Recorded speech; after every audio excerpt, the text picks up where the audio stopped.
조금 더 가까이 다가와줘 그대.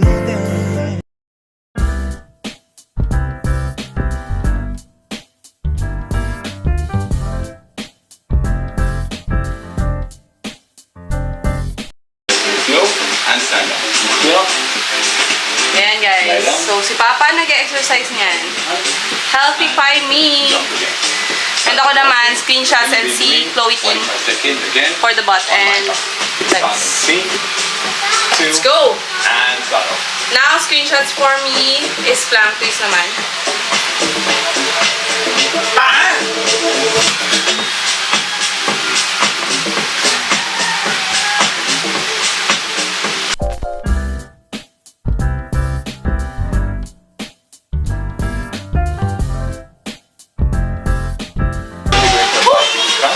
After plank twist, we will be going to do the plank for 30 seconds.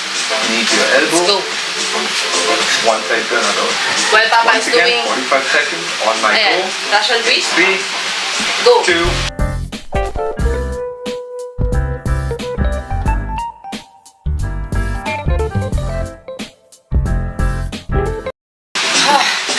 So, 30 seconds lang each ang ginagawa ko while Papa is doing this. Ilan man ng 40 daw. So, heel touches tayo for 30 seconds. Let's go! And that's okay. Second last exercise of today. Good job.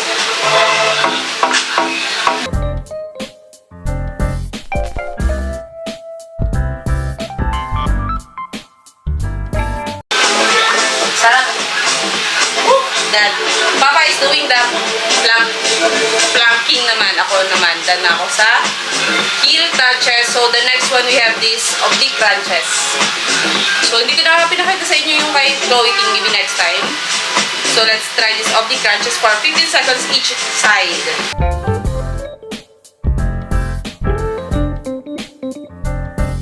About 3 to 4 times a week. Healthify me for the beginners like Papa na gustong palit ng weight. So, try nyo na yun, guys. This will help you burn more calories.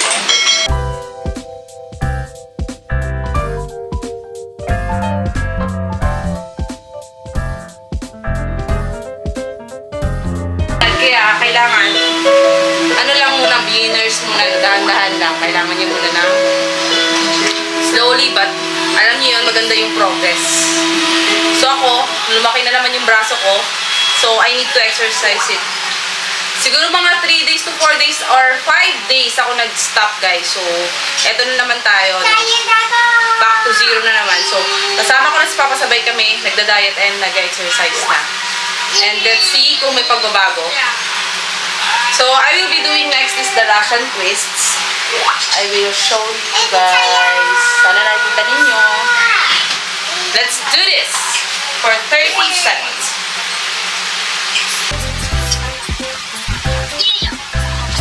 So, sarap guys, sobra. Kasi gusto ko rin mawala yung mga, yung breakouts ko. Tingin ko kulang din ako sa exercise and paaraw. Next one, we have the leg lifts. Hindi ko alam kung kakayanin ko to or kung ilan lang kakayanin ko. Let's see. Let's go. Hindi ko pinipilit masyado kasi may picos ako and baka mamaya naman, iba pa. Problem is, mamilipit yung ang ibang problem pa here is baka mamilipit yung pako. Mamilipit, tama? 1, 2,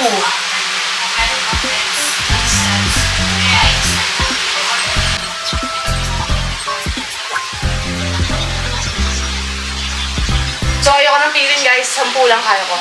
Si Papa habang after mag-workout, trabaho na naman. So, yun na nga. Nag-break lang siya for the workout. Let's do another exercise, which is the crunches. So, hindi ako masyadong magka-crunch kasi medyo may sakit. Masakit na yung dito ko guys. Sa back. So, let's see kung ilan lang magagawa.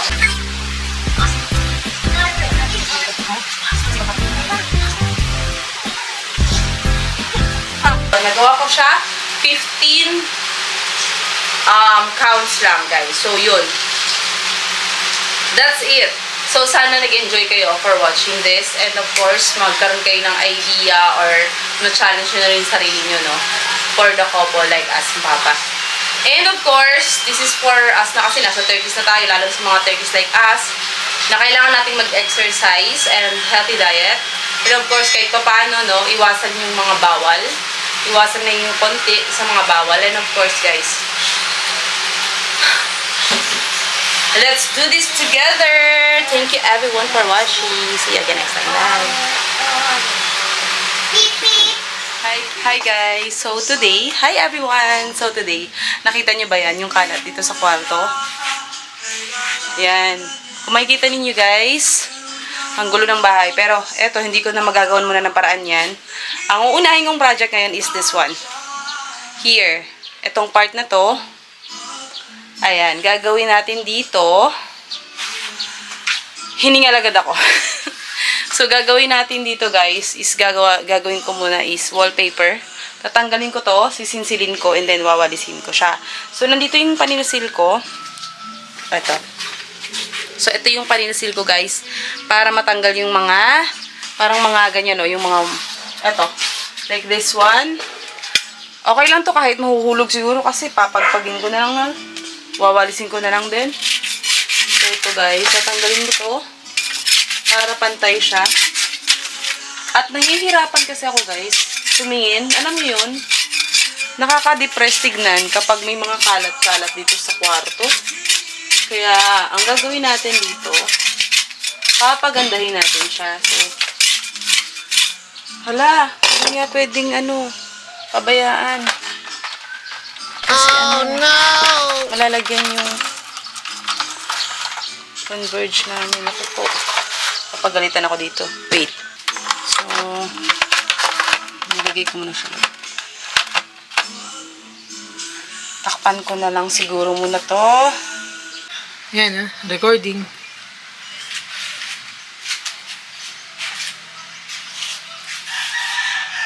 Pinakpan ko na ng sako guys, yung banda dito sa may mga computer.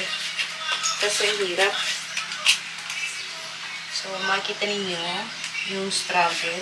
Kasi sobrang daming lobo guys, yung mga bubbles dito. Kailangan talaga siyang tanggalin.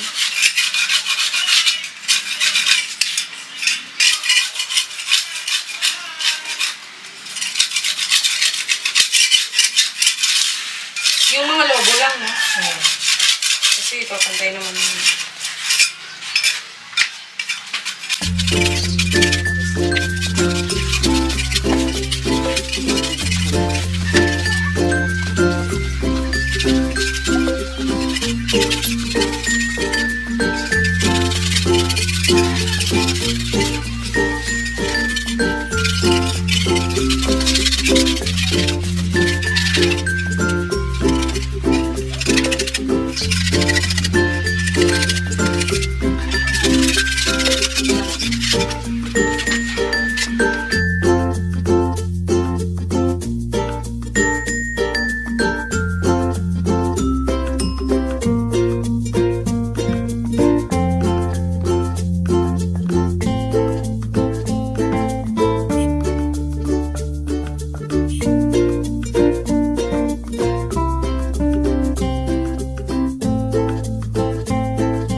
So, let's put this guys. Ayan, as you can see. Lalagay ko na siya. Ganda nito. Sana ay maging okay siya. Medyo madumi pala to. Ewan ko kung ako na yung may kagagawan. Ayan o.